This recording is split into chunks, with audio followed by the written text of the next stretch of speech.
meus amigos, a paz do Senhor a todos, tudo bem com vocês? Faz tempo que a gente não se vê, hein, meu? Difícil. A gente ficou um tempinho aí sem gravar, acredito que umas 3 semanas, mas a gente tá voltando aí com força total, tá bom? Pra gente continuar trazendo esse conteúdo aí pra vocês, porque é muito bom pra vocês, é bom pra nós, é bom pra todo mundo. Estudar a palavra de Deus sempre é bom. A gente ainda está estudando a lição especial, tá? Para jovens e adultos, do terceiro trimestre de 2020, que a CPAD disponibilizou, deixou aí para a gente não ficar sem aula, né? O assunto, o tema é os principais princípios divinos em tempos de crise, a reconstrução de Jerusalém e o avivamento espiritual como exemplo para os nossos dias, tá bom? O comentarista pastor Eurico Bergs tem que contribuir bastante para as lições da CPAD, para produzir bastante conteúdo, inclusive esse que a gente está resgatando, que foi resgatado, para que possa enriquecer a nossa vida. A gente já está na aula 10, nós perdemos então 3 aulas, né? Infelizmente, peço perdão a todos vocês, mas vamos seguindo em frente, né?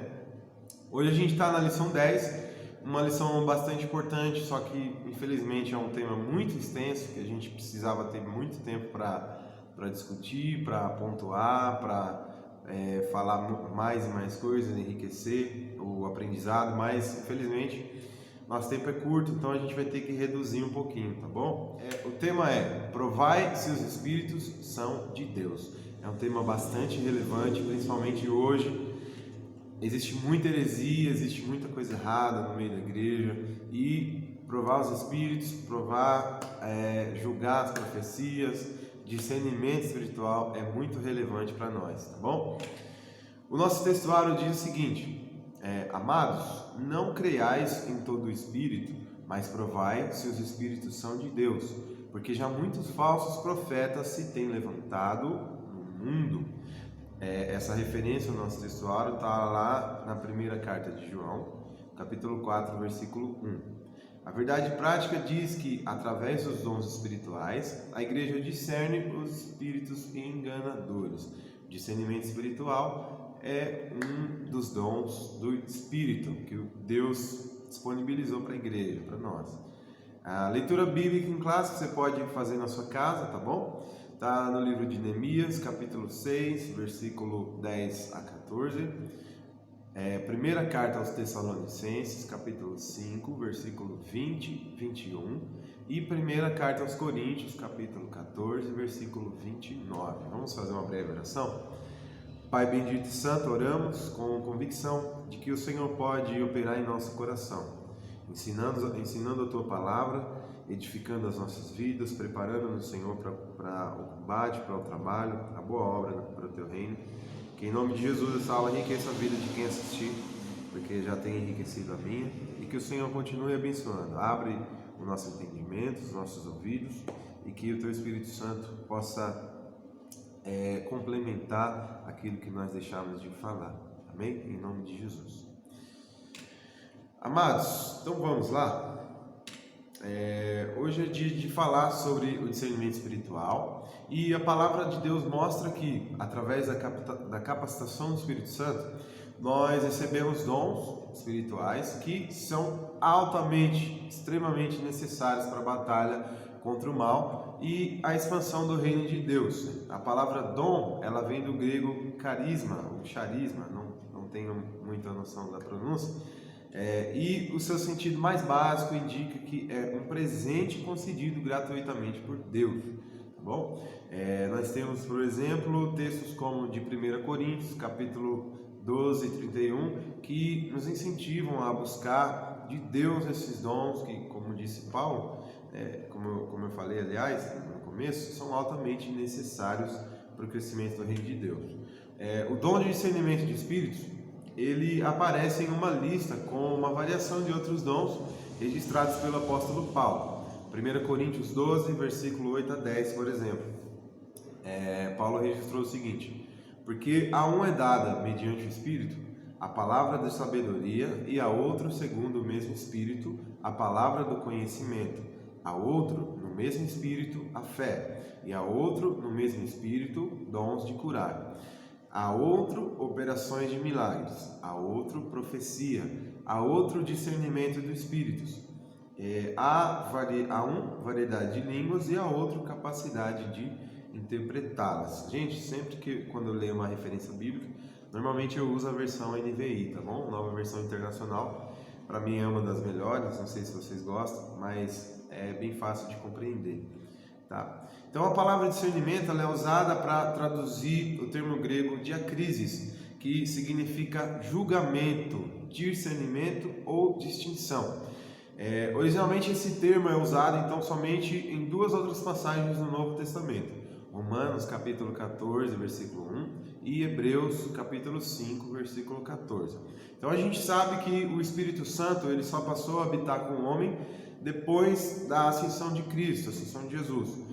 No Novo Testamento, porém, nós temos relatos bastante específicos da atuação dele no Antigo Testamento. Ele atuou desde a criação, o Espírito Santo, tá, gente? Estou falando do Espírito Santo. O Espírito Santo atuou na criação. No homem, ele atuou de 4 formas específicas. Primeira, regeneração. Segunda, habitação ou preenchimento.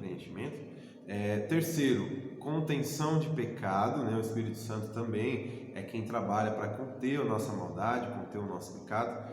E quarto, a capacitação para o serviço. O Espírito Santo atuou no homem nessas 4 áreas, tá bom? Então Neemias ele foi um dos exemplos da atuação do Espírito Santo que o despertou e o capacitou com o necessário para realizar aquela tarefa que é tão dura, né, de reconstruir e liderar o povo, restabelecer o povo ali na cidade de Jerusalém, depois de tanto tempo cativo lá na Babilônia. No capítulo 6, onde a gente está, onde a gente chegou, a gente vê que essa capacidade do Espírito Santo concede, que é discernir espiritualmente, mais intenções e o agir do inimigo através de pessoas dominadas por ele, nessa ocasião os falsos profetas. E por ter sido despertado por Deus, Neemias enfrentou uma posição violenta, a gente falou um pouco sobre isso em aulas anteriores, contra a obra que ele estava realizando. A oposição se levantou contra Neemias, foi aquela coisa dura, aquela coisa difícil, uma coisa pesada, né? Mas ele é um homem que recebeu um despertamento de Deus, então era um homem guiado segundo o Espírito do Senhor, por isso que o Senhor concedeu sucesso a ele. A narrativa do capítulo 6, ela mostra o quanto eles tentaram intimidar, né? Primeiro através de cartas, fazendo um convite para ele, vamos lá numa reunião, inclusive até carta aberta usaram, né? E geralmente as cartas eram seladas e só o remetente que podia, só quem recebeu a carta que podia abrir, mas a afronta era tão grande que eles trouxeram a carta aberta. Isso era considerado uma afronta terrível, era uma exposição pública de algo. Então vocês veem o tamanho do nível aí, vocês veem o nível de ameaça contra Neemias. Após eles terem visto os muros sendo erguidos, os inimigos da obra de Deus eles tentaram várias abordagens, convocaram Neemias, para uma suposta reunião, mas pela graça de Deus Neemias se recusou a atender o pedido. E o que chama mais atenção é a resposta de Neemias para os inimigos no versículo 3. Olha que interessante, ele diz assim: por isso enviei-lhes mensageiros com essa resposta: estou executando um grande projeto e não posso descer. Por que parar a obra para ir encontrar-me com vocês? Olha que resposta, irmãos. E eu já deixo uma pergunta aí para vocês: qual é o nível de importância que você tem dado para a obra de Deus? Será que por causa da intimidação do inimigo você tem pensado em parar? Parar não é uma boa coisa. A gente precisa sempre continuar. 1 Coríntios, capítulo 15, versículo 58, Paulo ele diz o seguinte: portanto, meus amados irmãos, mantenham-se firmes e que nada os abale. Sejam sempre dedicados à obra do Senhor, pois vocês sabem que no Senhor o trabalho de vocês não será inútil. Tá vendo? Mantenham-se firmes e que nada os abale. Sejam sempre dedicados. O trabalho no Senhor não é inútil. Então, quando você receber a proposta do inimigo para parar, receber o convite, ou quando dentro de você mesmo as forças acabarem, Lembre-se, o Senhor quer que você se mantenha firme e que nada te abale. Não pare. A gente parar é premissa para o inimigo vir arrebentar com tudo. A gente não pode parar. Então, essa exortação de Paulo aos Coríntios expressa muito bem o sentimento no coração que Neemias teve, né? E também que esse sentimento possa preencher o nosso. A obra do Senhor não pode parar. Em um tempo de pandemia como esse, principalmente, que a gente está vivendo, a tentação, irmãos, de largar o arado é terrível. A gente é convidado a participar da reunião do inimigo, como foi com Neemias. Várias tentações, vem coisas de vários lados, né? E Satanás, a gente sabe que é o maior enganador que existe, porque não existe verdade nele. Ele é o pai da mentira, a Bíblia diz, em João capítulo 8, versículo 44. Ele tem atuado desde o princípio da história humana com a finalidade de perverter, manchar, macular a verdade de Deus e semear a mentira, o engano e a mentira no coração do homem. A gente vê o que aconteceu com os primeiros homens lá, primeiro casal em Gênesis 3. A gente vê ali como que Satanás age para distorcer a verdade de Deus, transformá-la em mentira e desviar o caminho do homem. Então, obviamente ali no Éden, por exemplo, faltou esse discernimento de Adão e Eva, e eles abraçaram ali o que Satanás entregou para eles. Por isso que a gente está nessa situação hoje. Então, diante do inimigo tão astuto, o dom de discernir os espíritos é importante demais. O apóstolo Paulo escreve que Satanás se disfarça até de anjo de luz, 2 Coríntios 11:14, né? E ele, a corja dele, procura falsificar a mensagem de Deus e a obra. E para isso, ele possui servos, possui um exército a seu comando, que são agentes exatamente do engano, que são promotores da justiça. Às vezes a gente culpa só demônio, mas tem seres humanos amando do próprio inimigo que fazem esse trabalho, né? Falando aí sobre o tópico 2, a palavra de Deus adverte muitas vezes sobre os falsos profetas, do Antigo ao Novo Testamento. É muito alerta, fala muito sobre falso profeta, sobre mentira, né? Sobre falsa testemunha. A Bíblia fala bastante sobre isso. Eu não sei como que a gente ainda dá atenção para esses caras, né? A gente então tem como exemplo um texto bem claro, acredito que é bem conhecido esse texto, lá em Jeremias, onde o Senhor expõe e condena esses profetas, profetas que falam mentiras. Jeremias capítulo 23, versículo 30, as palavras do Senhor são bem duras, são muito duras. Você pode ler lá capítulo 23 de Jeremias a partir do versículo 30. A gente não vai ler tudo agora aqui, você lê em casa, por favor, leia. Para a gente economizar um pouquinho de tempo, tá? Mas a gente vai ler o versículo 32 e a sentença contra esse pecado, versículo 39 e 40. Diz assim, versículo 32, Jeremias 23, 32. Sim, estou contra os que profetizam sonhos falsos, declara o Senhor. Eles os relatam e com as suas mentiras irresponsáveis desviam meu povo. Eu não os enviei nem lhes autorizei. E eles não trazem benefício algum a este povo, declara o Senhor. Aí vem a sentença de Deus para esse tipo de pecado, né? Para esse pecado. Versículo 39 e 40. Por isso me esquecerei de vocês e os lançarei fora da minha presença, juntamente com a cidade que dei a vocês e aos seus antepassados. Trarei sobre vocês humilhação perpétua, vergonha permanente que jamais será esquecida. Olha que palavras duras do Senhor. Mas está claro na palavra que o Senhor é contra a mentira, né? Principalmente quando a mentira é dita no nome dele, no nome de Deus, é pior ainda. Lá em Mateus 24, o Senhor Jesus está desenrolando, está falando sobre o final dos tempos, está dando alerta aos discípulos, e ele fala exatamente sobre homens que dirão mentiras em nome dele, e o seu poder de persuasão é tão forte que eles enganariam até os escolhidos, se fosse possível. Então você vê o poder de persuasão que essas pessoas têm. Isso é terrível. A gente tem também o texto que é bastante conhecido lá de 2 Pedro, capítulo 2, versículo 1 a 3, onde o apóstolo Pedro ele diz que desde o passado e possivelmente quando ele fala desde o passado, né, ele fala antigamente, ele está se referindo ao Antigo Testamento, né, para vocês verem como a falsa testemunha já é coisa antiga, né?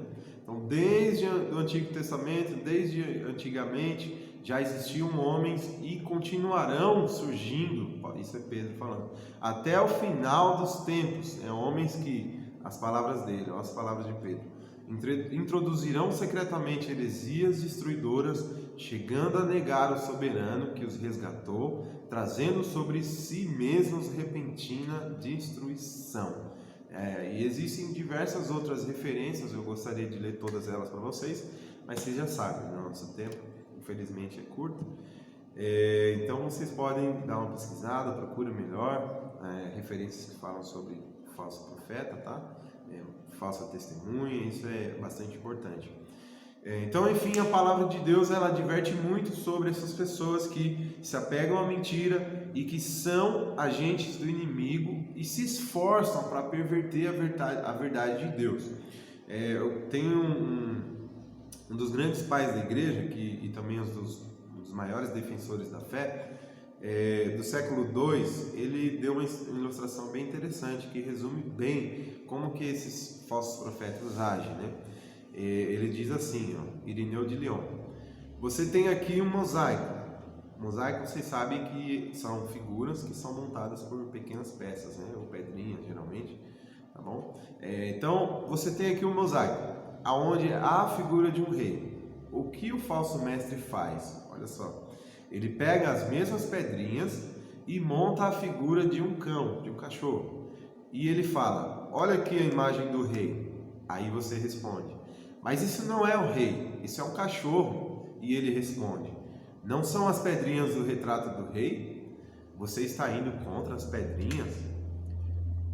Traduzindo, o que são as pedrinhas? As pedrinhas são os versículos bíblicos, a palavra de Deus.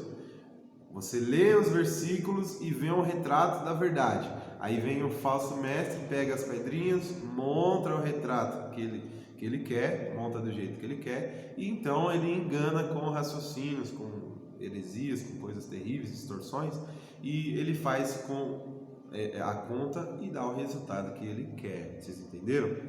As pessoas, os falsos profetas, eles pegam ali as pedrinhas, que são os versículos, falam, isso, distorce. Se você questionar, ele vai falar para você: mas eu estou usando a palavra de Deus, é a palavra de Deus que eu estou baseado.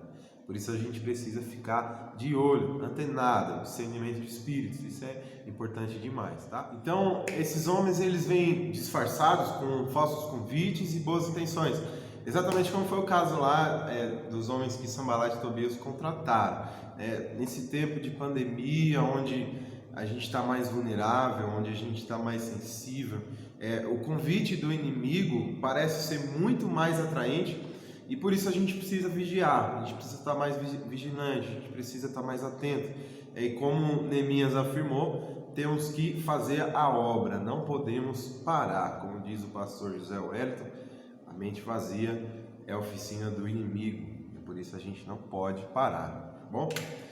Sobre os 3 últimos tópicos, a palavra de Deus, ela também nos encoraja a gente submeter as profecias a julgamento. A gente precisa julgar as profecias, ouvir e julgar. A igreja do Senhor, ela precisa estar comprometida na busca e na renovação dos dons espirituais, exatamente porque eles também são armas preventivas contra esse tipo de ataque do mal. A gente precisa dos dons, a gente precisa da renovação desses dons, porque são eles que a gente usa também para nos defender, tá? Por isso eles são extremamente importantes. Então, o julgamento das manifestações espirituais, ela é ordem bíblica, tá, gente? É uma ordem bíblica. A Bíblia nos instrui e nos ordena a julgar essas manifestações espirituais, tá bom? Por exemplo, o apóstolo João, ele escreveu assim: amados, não creais em todo espírito, mas provai e vejam se os espíritos são de Deus, porque já muitos falsos profetas se têm levantado no mundo. Texto conhecidíssimo, né? Primeira carta de João 4, versículo 1. Então, o discernimento é uma necessidade para a igreja. principalmente nos dias atuais, porque a gente vê muita heresia, a gente vê muita coisa errada, a gente vê muita modinha por aí, por exemplo, esse negócio de ato profético, onde você pega um objeto e faz tal coisa, aí o milagre acontece, isso é modismo, isso chega até ser misticismo, né? Magia mesmo, coisa terrível. Então, e as pessoas, muita gente está sendo, infelizmente, muita gente está sendo enganada, está sendo levada ao erro por causa desse tipo de coisa. Então é no meio dessa confusão toda e dessa falsa espiritualidade, né, pós-moderna, que a profecia, que segundo Paulo é um dos dons mais importantes, é um dos meios que muitas heresias elas têm sido geradas através da profecia, da falsa profecia, né? Mas como é que a gente julga uma profecia? Eu separei aqui cinco ou seis, se eu não me engano, armas ou técnicas ou métodos que a gente pode usar para julgar se uma profecia é falsa ou não, se ela provém de Deus ou não. Primeira coisa, e mais importante, a profecia ela não pode de jeito nenhum entrar em conflito com tudo que já foi revelado, já foi registrado na palavra de Deus, né? Ou seja, a profecia não deve desenvolver uma nova doutrina, um novo ensinamento. O cânon, né, ou seja, o conteúdo da Bíblia, ele já foi fechado há muito tempo, há vários séculos atrás. E é por esse motivo que qualquer nova revelação não pode acrescentar ou tirar algo da Bíblia. Não pode. Se está errado, se está contraditório à Bíblia, é falso, tá, gente? A profecia ela nunca pode ser contrária a alguma coisa que já está expresso na Bíblia. Senão já é o primeiro preceito para ser uma palavra falsa. Lá em Apocalipse 22, em versículo 18 e 19, todo mundo conhece, Jesus diz o seguinte, né, o Espírito Santo diz o seguinte para João, para o apóstolo João. Declaro a todos que ouvem essas palavras da profecia deste livro. Se alguém lhe acrescentar algo, Deus lhe acrescentará as pragas descritas nesse livro. Se alguém tirar alguma palavra desse livro de profecia, Deus tirará dele a sua parte na árvore da vida e na cidade santa que são descritas neste livro. Então, se alguém acrescentar ou se alguém tirar alguma coisa desse livro, sofrerá juízo de Deus, tá bom? Por isso que a profecia tem que ser sujeita à palavra. Porque reivindicar uma nova verdade por meio de uma profecia é uma coisa gravíssima, e Paulo até ordena que seja amaldiçoado aquele que lançar um novo fundamento além daquele que já está posto, ou seja, a Bíblia. O fundamento do Evangelho é esse que foi revelado. Se alguém vier com alguma coisa nova, a gente já sabe, né? Que nem tem uma música aí de uma cantora famosa, que já teve muita polêmica, inclusive, que ela canta assim, estou pagando o preço para entrar no céu. Mas Jesus já não pagou o preço? Você está pagando o que mais?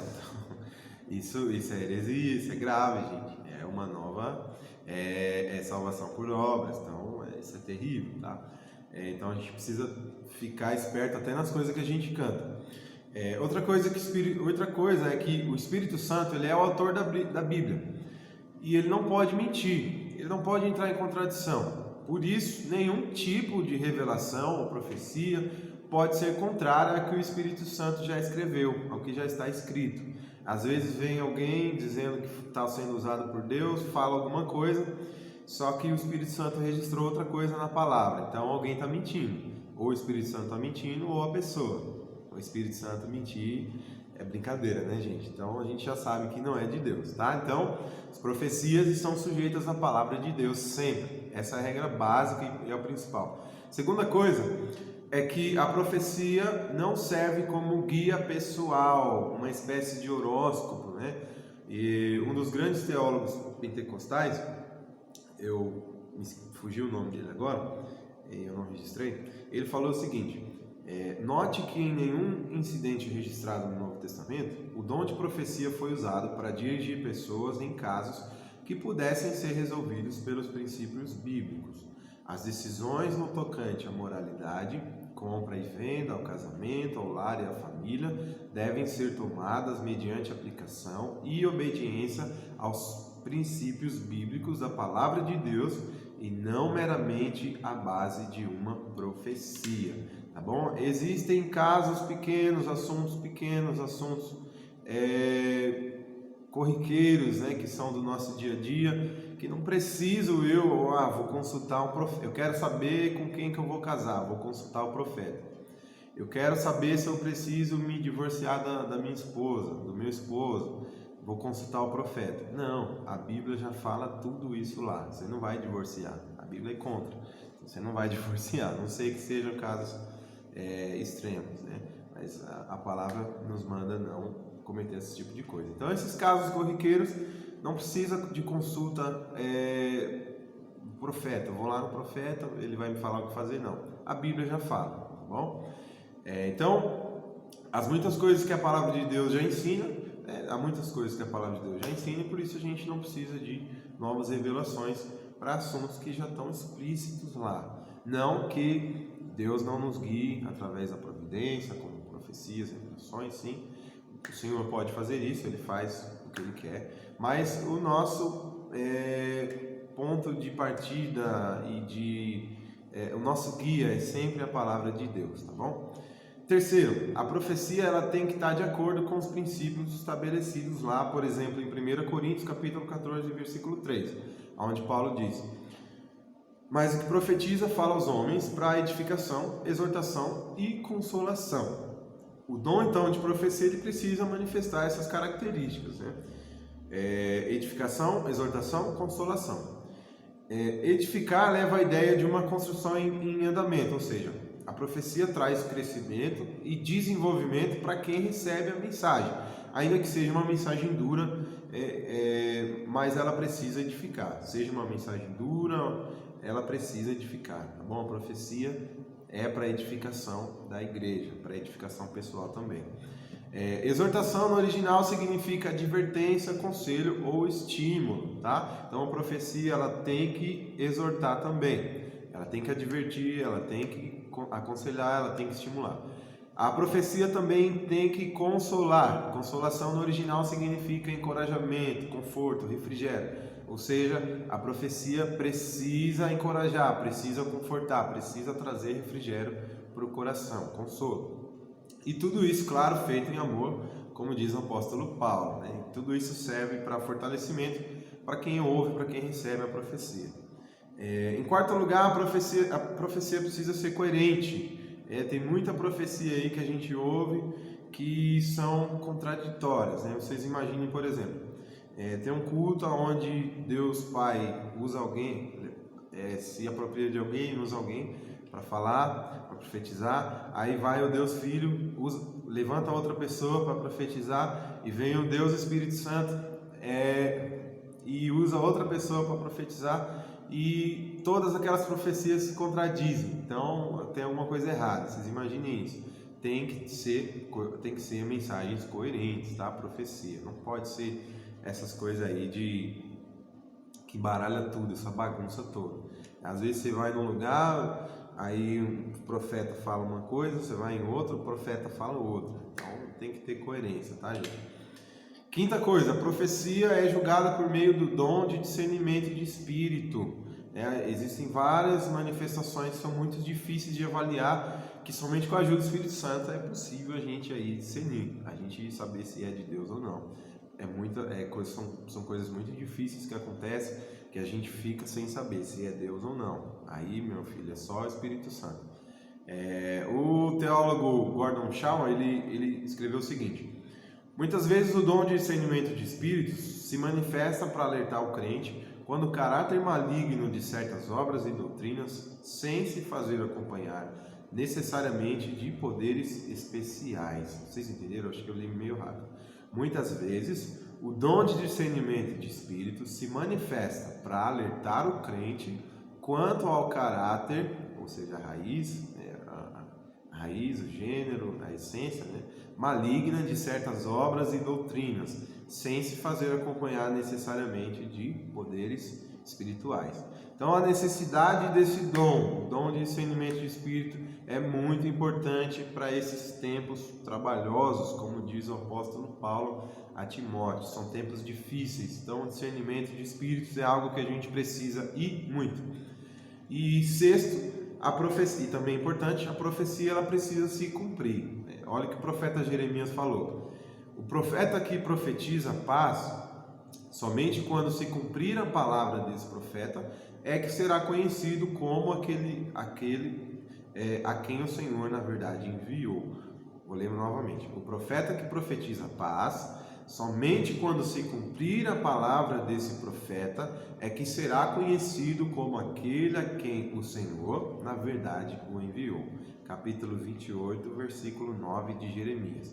Então, existem profecias que são muito vazias, são muito superficiais e que se aplicam a vários movimentos sociais, fenômenos sociais, ou seja, elas são muito óbvias.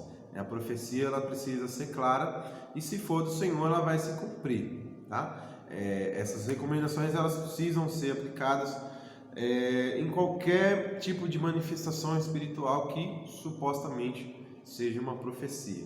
Esse exame é bíblico, tá? Esse julgamento é bíblico. E para que essa história de não julgueis, tá? Porque a Bíblia permite julgar sim, claro, com as recomendações necessárias, para que esse negócio de não julgueis, tá bom? Julgue a profecia, vê se está de acordo com a palavra, segue esse passo a passo aqui, tá bom? A profecia é julgada por meio do dom de discernimento, a profecia precisa ser coerente, a profecia precisa estar de acordo com os princípios de 1 Coríntios 14:3, por exemplo, e principalmente a profecia ela não pode entrar em conflito com a palavra de Deus, tá bom? Então, irmãos, eu espero que vocês entendam que tudo isso que eu passei para vocês é só algo básico, tá? Um pouco superficial por causa do nosso tempo. Queria me aprofundar mais com vocês, falar sobre mais, usar alguns exemplos do Antigo Testamento, Novo, mas o nosso tempo é curto. A minha intenção aqui é de forma nenhuma, tá bom? Negar ou perverter esse dom que é tão sério e também que é tão necessário, que é o dom da profecia, profecia e revelação. Só que a gente precisa entender e aprender que os dons espirituais eles estão sujeitos à palavra de Deus, tá bom? Porque a palavra não falha, ela é a prova de erros. Eu posso dizer que eu estou sendo usado por Deus para profetizar algo para você, mas como é que você vai garantir? Entendeu? Agora, se você pegar algo da Bíblia, se você deixar a Bíblia profetizar para você, é 100% de certeza, você não vai ter nenhuma falha, nenhum erro, tá bom? Eu creio na profecia, só que eu aprendi pela palavra que é necessário discernir, é necessário julgar, é necessário avaliar esse tipo de coisa. Neemias também recebeu vários livramentos, de várias situações ruins, porque ele soube discernir, ele soube avaliar, ele soube julgar aquelas coisas que ele ouvia, ele soube fugir dessas coisas exatamente com o julgamento baseado pelo Espírito Santo de Deus, tá bom? Espero que vocês tenham gostado da aula de hoje e façamos como Neemias. Essa lição eu espero que fique no coração de vocês. Nunca pare a obra de Deus, nunca pare, mesmo com ameaças, com suspiros aí de aspirações de morte, essas coisas aí. Não pare a obra de Deus, a não ser que Ele mande, o que eu duvido, que a obra de Deus só para ou quando a gente morrer, a obra de Deus na nossa vida, ela só para quando a gente partir dessa ou quando Jesus voltar. Ainda assim, no céu a gente vai continuar fazendo a obra, então a obra de Deus é eterna, tá, gente? Não parem, faça como Neemias, eu não vou parar para atender o seu chamado, tá bom? Vamos orar para terminar? Querido Deus, Senhor e Pai, nós estamos muito felizes e contentes por mais uma aula. Espero que o Senhor nos ajude, fortaleça o Teu povo para que nós continuemos, Senhor, buscando mais direcionamento da Tua Palavra, que o Senhor nos presenteie, Senhor, com o dom de discernimento de espíritos, para que nós não sejamos enganados, Senhor, porque os tempos são difíceis, como o apóstolo Paulo bem exortou a Timóteo. Os tempos são difíceis, são trabalhosos e nós precisamos da Tua orientação para nós não sermos enganados. Abençoa todos aqueles que assistiram essa aula e que o Senhor continue fortalecendo as suas famílias, derrame a salvação, entre com a salvação nos lares que haja conversão, que haja pessoas transformadas. Esse é o nosso desejo, nosso pedido, em nome de Jesus. Amém. Muito obrigado pela atenção e até a próxima aula. Deus abençoe.